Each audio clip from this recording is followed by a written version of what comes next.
Iya, sahabat GPIB, kali ini adalah sebuah program terbaru terkini dari GPIB TV, persembahan Yayasan Kesehatan GPIB.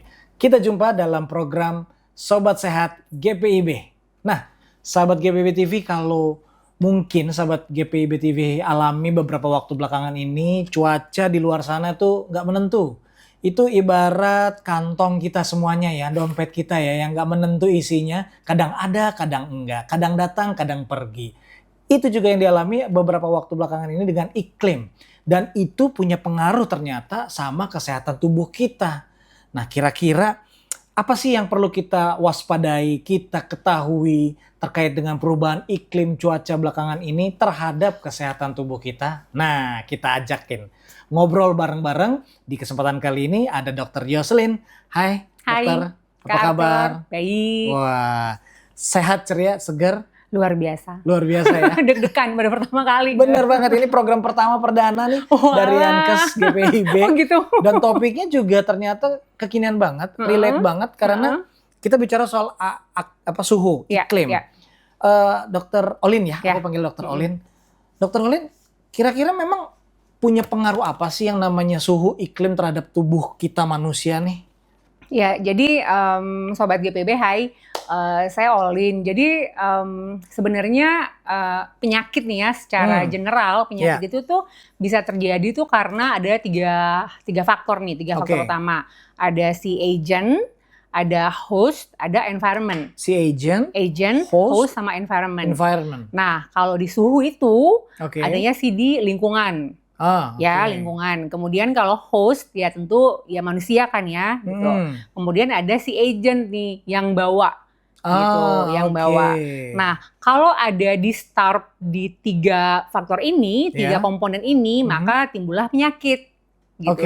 Jadi sebenarnya ekosistem kita tuh dibuat Tuhan tuh sebenarnya tuh udah saling mempengaruhi ya gitu. Jadi harus saling dijaga gitu. Tapi kalau misalnya kayak suhunya itu nggak bagus, maka ya dia akan menyebabkan gangguan di faktor yang lain, komponen yang lain, entah itu hostnya, entah itu agentnya, maka terjadilah penyakit. Gitu. Contoh kasusnya tuh gini nih, Kak Arthur. Kayak di malaria. Malaria itu di Indonesia nih ya, atau mungkin di dunia hanya terjadi di wilayah-wilayah tropis gitu. Hutan hujan tropis gitu kan. Kayak di sini paling kita tahu tuh kedengarannya tuh di Papua gitu misalnya, ya kan? Nah, Kalimantan, Lampung, Sumatera, beberapa wilayah gitu ya. Nah, itu dipengaruhi oleh suhu tertentu yang memang adanya cuma di situ. Gitu misalnya, kayak si malaria gitu. Nah, kalau misalnya tiba-tiba kita dengar kok malaria udah mulai ada di sini gitu, kok malaria udah mulai muncul di sini gitu, harus dipertanyakan apa yang berubah di situ gitu. Climate change itu kan tidak lokal ya. Climate change itu kan secara global dunia kan, sehingga kalau misalnya terjadi perubahan maka satu wilayah gitu yang misalnya dulu nggak pernah ada penyakit ini bisa saja muncul. Bukan sekunyuk-kunyuk dari transmisi gitu kan, atau transfer atau migrasi, tapi karena ada yang di-start di situ. Misalnya malaria di sini nggak ada gitu, tapi karena misalnya suhunya itu mulai panas gitu ya, dan kelembabannya yang tinggi, maka bisa jadi dia bisa akan muncul. Berarti nggak bukan sesuatu yang ajaib gitu ya. Kok tiba-tiba di satu daerah yang nggak pernah ada kasus malaria contohnya tiba-tiba muncul, itu karena faktor-faktor itu. Sekonyong-konyongnya itu nggak kejadian, tapi ada yang di start di situ, gitu. Makanya dari tiga, kita kan hostnya nih ya, manusia sebagai korbannya, penerima impactnya dari tiga komponen ini, ya kita juga sebenarnya berkontribusi kan ya terhadap kerusakan atau terjadinya isu di antara tiga komponen ini gitu. Kemudian let's say demam berdarah, gitu. Demam berdarah dia hidupnya dia sebenarnya di mana ada daerah tropis sebenarnya dia ada kan ya gitu. Kemudian dia butuh tempat tinggal, reservoir untuk bertumbuh di tempat-tempat yang ada airnya, berkembang biak gitu ya. Yang sebenarnya kalau misalnya secara alami itu nggak akan ada gitu, tidak tersedia karena apa ya, danau kan alami kan. Betul. Tapi si Aedes aegypti itu dia bisa muncul karena ya ada wadah-wadah yang kita bikin gitu kan, sebagai host kita bertanggung jawab. Gitu, sehingga agentnya itu ada di situ gitu. Kemudian dengan adanya lingkungan, dengan curah hujan yang tinggi, wah itu benar-benar bikin lingkaran setan itu tetap jalan. Berarti gitu. Kondisi yang belakangan ini sedang terjadi begitu ya, terutama di kota besar ya, di Jakarta salah satunya, itu punya potensi untuk menimbulkan penyakit-penyakit seperti ini. Dulu kita tahu kalau di Jakarta. Misalnya atau Jakarta atau Indonesia Barat ya, musim hujan mungkin pada bulan-bulan tertentu nih, ya kan? Tapi sekarang musim hujannya agak prolong ya, extend ya gitu, jadi agak manjang gitu. Dengan musim hujan yang manjang ini, kalau kita tidak mencegah adanya, tidak menyediakan reservoir sebagai tempat hidupnya si jentik gitu ya.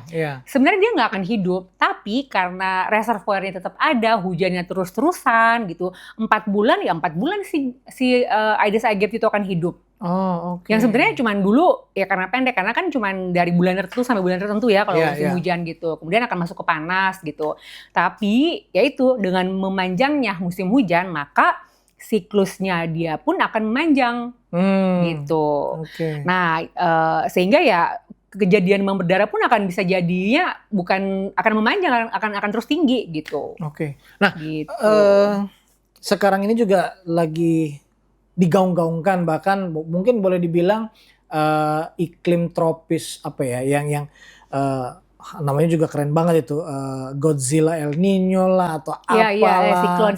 Siklon ini kan yang kalau boleh dibilang bukan hal yang main-main begitu ya Dok ya. Itu baru ya kalau di Indonesia baru juga betul. Nah, buat sahabat GPIB TV kira-kira apa yang harus diwaspadai dengan ini semua? Sebenarnya pemerintah sendiri tuh udah bikin ini ya, udah mitigasi. Karena ini bukan hal yang baru buat di Indonesia, yang seperti musim hujan, musim panas gitu ya. Tapi ini hal yang baru. Siklon itu benar-benar baru, dan kita tuh kaget gitu kan, karena ini dampaknya bisa memanjang gitu. Banyak hal. Dia bisa berdampak ke banjir gitu. Dan ini benar-benar isunya isu determinan ke kesehatan banget gitu, relate banget. Bukan hanya ke iklimnya karena bikin sakit penyakit, tetapi juga ke masalah pangan gitu misalnya gitu. Kalau ada banjir, pasti orang yang lagi sawah rusak kan gitu, dan akan menyebabkan, saya baca jurnal, bisa berdampak juga ke stunting, gitu. Bisa berdampak ke stunting karena gizinya kan jadi menurun gitu. Panennya juga jadi rusak gitu. Nah, tapi si pemerintah tuh udah mitigasi dengan ada rencana aksi nasional gitu, bahwa semua struktur tuh harusnya tuh diperkuat gitu. Nah, itu kan dari atas nih. Nah, menurut saya GPIB dengan melalui media channel seperti ini sebenarnya bisa mengedukasi, bisa menginfokan ke masyarakat gitu, ke jemaat gitu ya, bahwa awareness gitu loh, bahwa ini akan terjadi sesuatu gitu. Bahkan ini peringatan itu sampai 2030 gitu. Sehingga kita juga harus waspada. Nggak cuma menunggu gitu nanti pemerintah ngapain, tapi kita juga harus inisiasi gitu. Apa yang harus kita lakuin selaku jemaat gitu, selaku masyarakat root grass gitu. Mewaspadai, mencari informasi bahwa ini bukan hal yang baru, balik lagi bukan seperti musim hujan kayak biasanya, atau musim panas kemarau panjang gitu ya. Sehingga ada banyak hal yang harus diwaspadai. Jadi ayo cari informasi tentang itu. Berarti ini memang peran aktif bukan hanya dari individu ya, tetapi peran aktif semuanya untuk mewaspadai segala perubahan yang berpengaruh dengan kesehatan. Betul. Dan ini bisa dilakukan oleh kalau di GPIB itu sendiri ya secara institusi, lembaga, kelembagaan ya majelis sinode, atau ke grassroots-nya tadi melalui MUPEL ataupun ke jemaat-jemaat begitu ya. Yeah. Nah, apa yang bisa dipersiapkan kira-kira? Sebenarnya karena melihat bahwa dampaknya itu ke berbagai sektor ya gitu, terutama untuk jemaat yang mungkin punya mata pencahariannya itu di bagian pertanian gitu ya, itu harus bisa diantisipasi gitu. Cari institusi-institusi sektor pertanian misalnya gitu ya, apa yang harus dipersiapkan karena itu benar-benar dampaknya luas kemana-mana gitu. Kemudian namanya juga mitigasi gitu ya, mitigasi. Lihat kondisi lingkungannya sendiri, apakah yang saya tahu kayak wilayah di Nusa Tenggara gitu mungkin yang paling berdampak ya gitu. Nah itu udah harus dipersiapkan gitu, artinya jangan sampai menganggap bahwa ini pancaroba gitu, bahwa ini adalah ini pergantian musim saja gitu ya, tapi melihat bahwa ada perubahan gejala-gejala alam itu jangan dianggap sebagai itu hal yang rutin setiap tahun dan biasa gitu gitu. Karena kalau dampaknya itu kalau besar itu aduh ya bahaya kan gitu. Kita sendiri aja nih dengan adanya permukaan air lautnya yang sudah semakin menurun gitu kan. Kemudian itu kan gampang banjir gitu, gampang kalau tsunami amit-amit Jawang Bayi nih ya, kalau tsunami sekali datang nutup kan, selesai kan kita. Nah jadi jangan nutup diri dari informasi-informasi itu gitu, bahwa enggak itu hoax, itu apa enggak itu informasi yang memang pemerintah sendiri tuh udah siapin, udah punya rencana aksi yang lingkupnya itu panjang gitu. Masyarakat benar-benar jangan nutup diri gitu. Dan satu lagi kalau menurut saya percaya ya bahwa kita juga berkontribusi dengan ekosistem gitu. At least dari rumah aja tuh mempersiapkan mengendalikan lah gitu. Kayak tadi saya bilang soal demam berdarah gitu. Sebenarnya kalau kita di rumah, sekali lagi ya, saya percaya banget itu kalau kita benar-benar melakukan kayak usaha 3M, semua reservoir itu kalau memang benar-benar bisa kita musnahkan gitu ya, saya yakin kok alam juga akan berbuat baik ke kita gitu. Mungkin itu salah satu tanggung jawab individu ataupun keluarga ke alam gitu.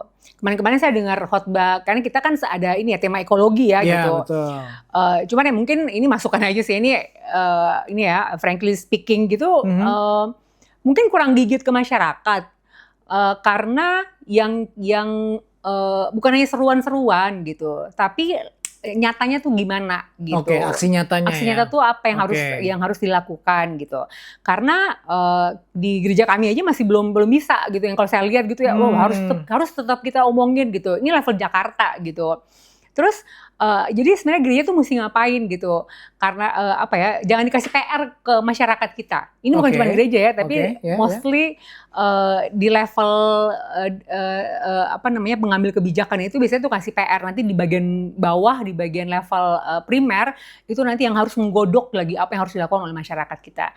Nah, informasi contoh nyata terutama ya mungkin di lingkup jemaat, dari gereja tuh kalau kecil ya gitu, gereja kecil terutama untuk wilayah-wilayah yang memang paling rentan untuk dampak perubahan iklim itu benar-benar aksi nyata. Gitu. Jadi menggerakkan, empowering jemaatnya gitu. Itu menurut saya itu langkah kecil tapi bisa berdampak besar gitu. Dari satu gereja ketika melakukan masyarakat ya, jemaatnya diberdayakan untuk bisa manage lingkungannya, itu bisa jadi diduplicate gitu. Diadopsi bahkan ya oleh jemaat-jemaat yang lain begitu ya. Gitu. Sebenarnya hal-hal simple as kayak gitu tuh yang menurut saya tapi kan, harus dilakukan. Tapi kan yang jadi pembeda mungkin tidak setiap jemaat itu punya pengetahuan seperti ini yang serupa. Betul. Makanya bukan saatnya gereja datang tuh ngasih gitu ya gitu. Tapi memang ini masalah pendidikan masyarakat ini bukan kerja 1 kali 2 kali gitu. Kita datang ke sana, pengalaman saya datang ke sana tinggal dengan mereka, kemudian kita sharing knowledge gitu ya, kemudian kita coba apa yang saya ajarkan coba disampaikan lagi, diulang kembali gitu, memastikan bahwa itu memang sudah mereka terima. Dan bisa nggak dilakuin gitu, itu pertanyaannya. Bisa nggak dilakuin, masalah di kalian apa gitu. Oh, masalah kami A, B, C, D, E, apa yang bisa kita bantu di situ gitu. Oh, kami bisa begini dok, kami bisa begini tapi kami tidak mampu yang bagian ini. Kita tidak punya skill untuk bisa encourage masyarakat kami, jemaat kami untuk bisa ngelakuin perubahan misalnya, supaya benar-benar mau ramah dengan ekosistemnya, dengan ekologinya. Oh iya, kalau gitu kita bisa bantu, kami bisa bantu. Jadi kerjanya bareng-bareng, dan menurut saya bukan given ya, karena akan sulit ketika dari atas datang cuma ngasih, kamu harus ngelakuin kayak gini. Iya betul, karena kalau kita bicara tingkatan GPIB begitu ya. Dari satu GPIB ke GPIB yang lain kan berbeda-beda. Betul. Misalnya juga contohnya secara tata letak, secara lokasi. Ada gereja yang memang di perkotaan seperti di Jakarta, atau di Bandung, atau di Surabaya. Tapi ada juga gereja-gereja yang ada di tengah-tengah hutan. Betul. Atau bahkan di pinggir laut. Ya. Kan pasti beda-beda dong penanganannya. Betul, makanya cultural oriented mechanism gitu. Nggak mungkin kita pakai SOP-nya GPIB Paulus, GPIB Manuel, GPIB di Aceh atau di mana gitu ya. Nggak mungkin kan kita lakukan kayak gitu. Maka yang kita tawarkan adalah sebenarnya dari kacamata saya sebagai akademisi, yang kita tawarkan adalah partisipatori gitu. Datang ke sana, masyarakat jemaatnya harus menyadari apa masalah mereka, apa potensi mereka, apa barrier-nya mereka, threat-nya mereka apa gitu. Harus di-SWOT gitu ya. Kemudian dari threat itu atau mungkin hambatan, weakness-nya mereka, mereka akan melihat keluar ke resource yang lain yang bisa dibantu. Misalnya kalau dari GPIB, dari Jakarta atau dari Sinode, kita butuh orang yang bisa mendorong masyarakat lain gitu. Berbicara secara untuk men-encourage mereka gitu, mendorong mereka. Tapi at least bahwa mereka punya isu di-acknowledge oleh mereka sendiri, itu tuh langkah pertama untuk mereka mau berubah. Jadi mereka tuh harus membuka diri dan melihat ya. Karena mereka yang tahu di situ. Betul. Jadi kalau misalnya mereka melihat bahwa dengan adanya perubahan iklim dan itu akan berdampak ke mereka, dan mereka bilang bahwa kayaknya kita bisa bikin ini gitu. Itu sebenarnya tuh langkah pertama, itu benar-benar first step-nya yang kalau dituntun benar-benar tuh mereka bisa bikin program yang sustain gitu. Dan ini kan bukan persoalan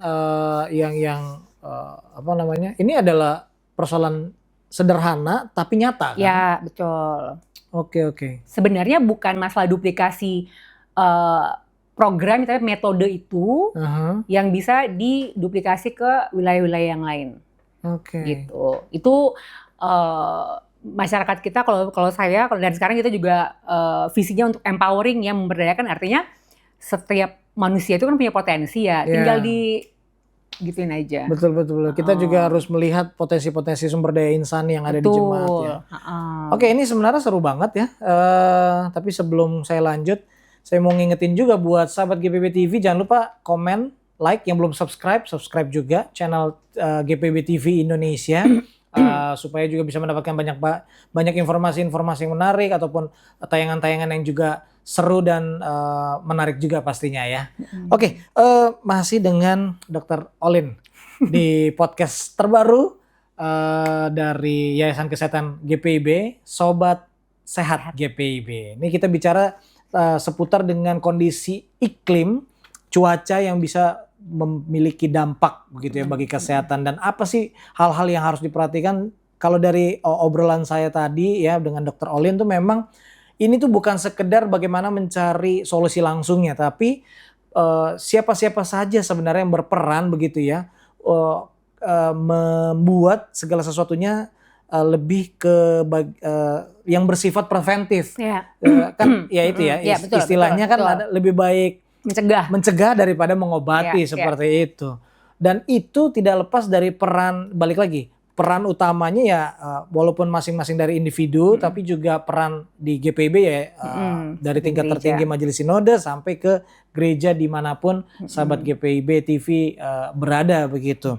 Nah itu kalau soal iklim itu juga kalau kita agak langsung ke misalnya ini dok, ke penyakit-penyakit yang dirasa begitu ya.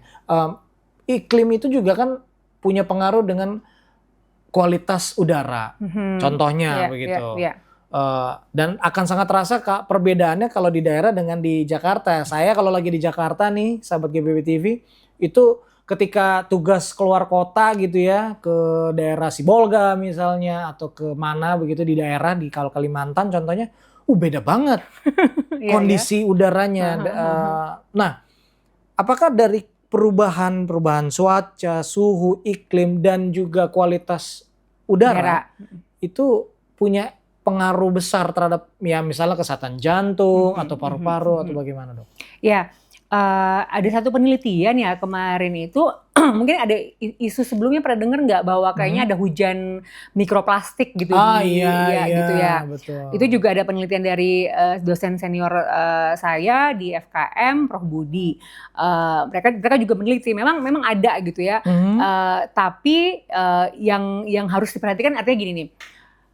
Lingkungan itu kan tidak bisa kita rubah ya, kita kontrol bisa, ya kan? Seperti kita kontrol, hujan itu ya? Ya, bisa ya dengan garam gitu kan, kita kontrol bisa, tetapi ya kan nggak bisa seterus-terusnya kan, gitu. Playing God tuh nggak boleh lah. Iya, karena itu akan mengganggu ekosistem, gitu. Nah, apa yang harus dibuat oleh manusia adalah sistem dalam tubuhnya kan yang harus diperkuat gitu, karena risiko dengan udara, kelembaban udara, dengan udara yang semakin kotor gitu ya, itu pasti akan berpengaruh, kan kita hirup udara gitu. Nah itu akan berpengaruh pada organ-organ pernafasan kita gitu.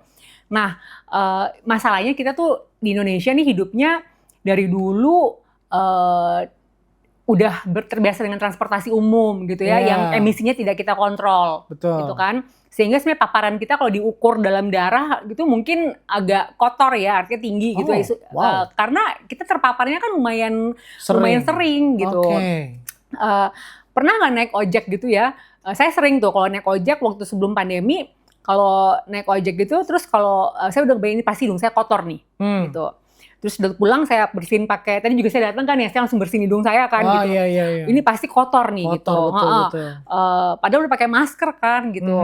Wah ini pasti kotor nih, gitu. Pas saya bersihin, oke kotor, gitu. Itu sebenarnya indikator awal sebenarnya bahwa udara kita tuh kalau dari pribadi ya, artinya secara individu yang bisa kita lihat bahwa oh ya ini sesuatu yang tidak beres dengan udara kita, gitu. Dan ini kan bukan hal yang baru kan, karena misalnya orang keluar 24 jam, 8 jam, 10 jam ya gitu, di jalan dan menggunakan transportasi umum, menunggu ojek online misalnya, nggak pakai masker, wah itu paparannya kan semakin tinggi. Tuhan tuh udah karuniakan berbagai mekanisme sebenarnya dalam tubuh kita untuk mensortir, memfilter kekebalan tubuh itu di bagian dalam sih ya, tapi kayak dari di hidung ada rambut-rambut ya kan gitu. Jadi biar kalau partikel-partikel besar yang kayak mikroplastik tadi sebenarnya kalau bisa tersaring. Gitu. Itu sebenarnya mekanisme yang Tuhan tuh udah buat gitu. Masuk lagi ke dalam ke faring gitu ya, nasofaring, pokoknya semua tuh udah ada ada bulu-bulu halus untuk menyaring. Jadi tidak segampang itu sebenarnya untuk kita tuh terhirup sebenarnya, menghirup. Karena kan secara aktif ya gitu. Sebenarnya tidak segampang itu untuk menyebabkan penyakit ke dalam tubuh kita. Gitu. Karena memang mekanisme pertahanan dalam tubuh ada. Makanya saya bilang sebenarnya banyak polutan di luar sebenarnya itu bertebaran dan tidak bisa kita kontrol. Sekarang pemerintah sudah mulai mobil-mobil yang tahun berapa udah nggak boleh lagi kan, karena itu akan mengganggu ya pengendalian gitu. Tapi top of that ya balik lagi ke masyarakat, ke jemaat, ke sobat sehat GPIB gitu ya, karena tahu bahwa pertahanan yang bisa kita atur adalah diri kita sendiri, yang kontrol adalah dari kita sendiri. Karena kalau kondisi-kondisi orang yang memang secara imunnya udah mulai menurun, lansia misalnya, atau orang-orang dengan penyakit-penyakit kronis gitu ya, mereka akan gampang sekali untuk lebih apa ya, itu jadi komorbid gitu, akan memperberat gitu. Misalnya kalau ada punya gangguan di paru-paru, dengan adanya kan sistem pertahanannya udah mulai menurun ya gitu. Apalagi bertambahnya usia degeneratif, maka ketika terhirup maka dia akan lebih gampang untuk masuk gitu. Nah, balik lagi pertahanan itu ada di individu gitu. Pertahanan itu pencegahan itu adanya di kita gitu.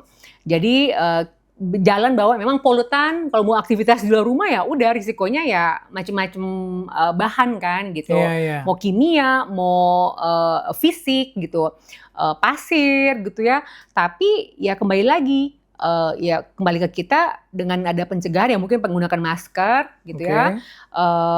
Apa namanya, dan ya maskernya jangan sampai pakai berulang-ulang ya karena kan kan orang-orang kita biasanya kan prinsipnya hemat. Masih kelihatan bersih nih, masih bisa. Saya mah prefernya mendingan masker kain sih ya kalau memang mau kayak gitu ya. Artinya kalau mau hemat ya gitu. Jadi bisa dicuci lagi, dipakai lagi gitu. Kok daya tembusnya kan lumayan kuat untuk nyaring gitu kan. Kalau masker yang disposable itu kan ya karena kondisi kemarin COVID tapi kalau hanya untuk partikel-partikel udara, ya masker kain sebenarnya sih nggak ada masalah gitu. Gitu. Jadi sebenarnya pencegahannya itu dari kita. Gitu. Itu yang mungkin banyak yang kurang menyadari atau mungkin terlena karena kesibukan ya dok ya. Terutama mungkin. Terutama bagi anggota masyarakat yang memang aktif sebagai pekerja begitu kan. Sesuatu hal kalau bicara kesehatan itu sesuatu hal yang kayaknya masih nomor sekian begitu. Betul. CKG, cek kesehatan gratis kita aja tuh, aduh cakupannya masih itu dari awalnya yang ayo CKG saat jadi kado ulang tahun kan dulu kan awal di launch kan. Jadi yang ulang tahun tanggal 1 April boleh cek gratis. Tetap aja nggak ada yang datang. Akhirnya dibuka gitu. Setelah evaluasi berjalan, kebetulan yang evaluasi ada teman saya. Ketika dikasih kuliah di kampus, kemudian dilakukan, oh ya udah deh, karena kalau CKG nunggu ulang tahun, orang yang ulang tahun aja kadang-kadang dia nggak mau datang, gitu. Karena takut, bisa jadi karena dia takut ketika periksa ketemu ada penyakit macam-macam, gitu. Yang sebenarnya kan itu bisa deteksi dini kan lebih bagus kan daripada nanti kan, gitu. Itu aja masih susah buat masyarakat kita. Gitu. Nah itu juga menyambung ke situ, ada kaitannya juga berarti dengan kesehatan mental ya dok? Betul.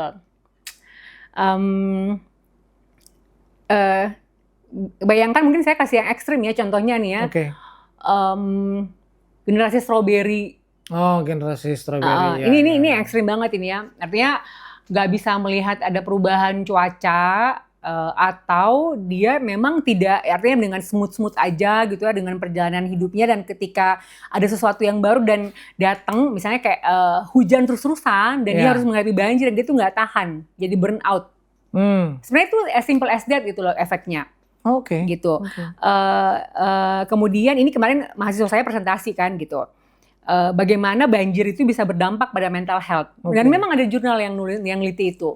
Gitu. Jadi orang tuh nggak tahan banjir, harus benah. Iya betul. Harus capek sendiri. Dia nggak bisa pindah, tapi dia nggak bisa terima juga keadaan itu. Gitu. Itu satu. Di sektor pertanian gagal panen. Betul pasti. Gitu. Mentalnya keganggu. Mau nyari pekerjaan yang lain udah nggak bisa karena nggak punya skill. Mentalnya keganggu.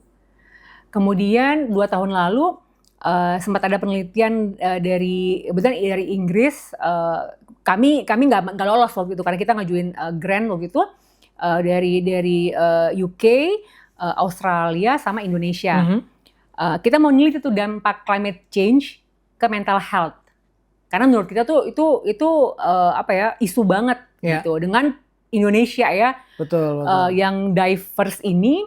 yang mungkin dengan background culture-nya, mungkin kalau orang yang orang Medan mungkin mereka akan tough aja gitu ya.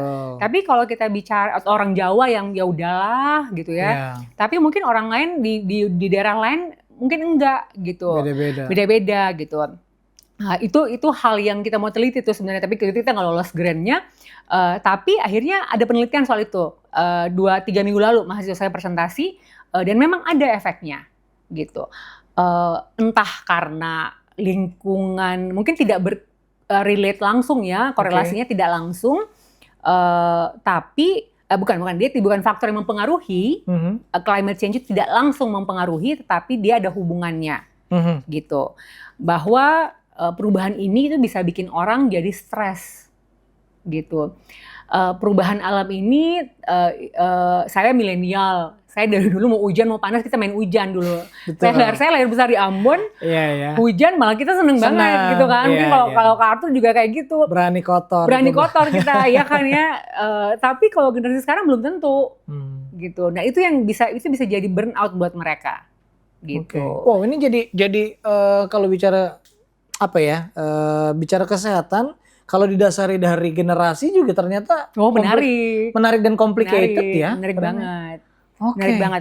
Itu menurut saya tuh sehingga segala intervensi itu nggak bisa digeneralisasi. Kami di health communication kita diajarkan supaya ketika mau bikin intervensi, address message, itu harus benar-benar segmen. Saya nggak bisa ke baby boomer, saya nggak bisa ngelakuin itu ke milenial sama baby boomers mungkin ya gini ya. Tapi kalau sampai ke Gen Z, udah deh, beda banget. Beda ya. Karena mereka POV-nya mereka tuh udah berbeda dari kita, gitu. Sehingga pressure yang dirasakan dan nanti ketika intervensi pun kita udah nggak bisa samain gitu.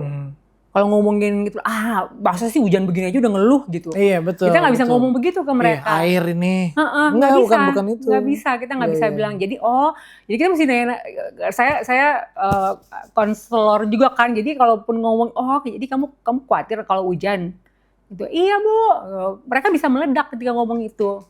Wow, berarti gitu. Iya harus tepat sasaran dan caranya pun harus pas gitu. Jadi satu hal ya Kak Arthur ya, balik lagi cuaca tuh nggak bisa kita rubah gitu ya. Cuman balik ke kita bisa kontrol kan gitu. Gitu. Oke. Oh ini sangat menarik ya sahabat sobat sehat GPIB, obrolan ini dan topik ini ternyata dimulai dari sesuatu yang kita anggap biasa, tapi di balik itu semuanya ada hal-hal yang harus kita cermati dan kita waspadai ya, dan itu dimulai dari diri kita juga. Kalau kita bicara soal kesehatan, dan itu kalau bicara kesehatan emang bukan sesuatu yang sebenarnya mudah sebenarnya ya. Ada istilah lainnya, sehat itu mahal. Makanya harus dimulai dari diri kita sendiri juga nih. Sobat sehat GPIB. Oke. Di bagian yang pertama dari podcast ini, tentunya harapannya episode berikutnya akan ada banyak ulasan-ulasan juga yang berkaitan dengan dunia kesehatan. Tidak hanya dunia kesehatan secara individu atau kesehatan-kesehatan yang lebih terperinci begitu ya, Dr. Olin. Tapi juga kita membahas hal-hal yang berkaitan dengan kesehatan secara global, secara kebijakan mungkin, ataupun bicara soal kesehatan di tengah-tengah masyarakat, hal-hal yang sering terabaikan atau sering tidak jadi bahasan begitu ya. Nah itulah kenapa podcast ini hadir untuk GPIB TV dan juga sahabat GPIB TV semuanya. Nah di bagian akhir ini nih Dr. Olin, mungkin ada yang mau ditekankan, disampaikan, silakan ke sahabat GPIB TV. Sahabat ya, sahabat bukan sobat, itu Pak Padi ya. Betul, ini generasinya kita sama nih.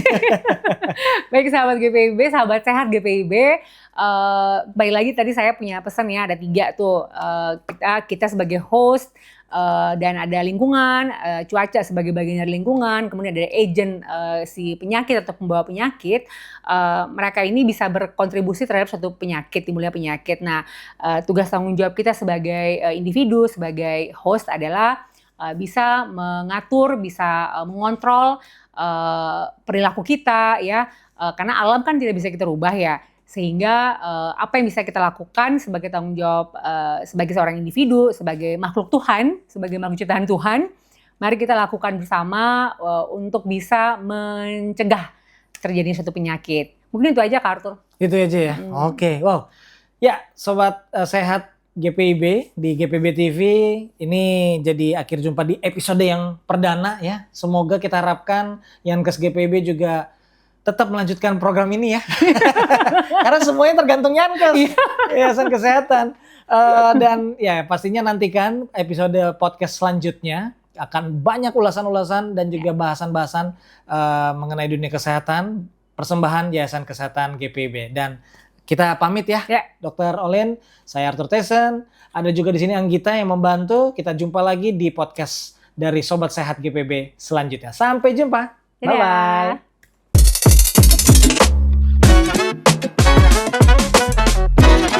Thank you.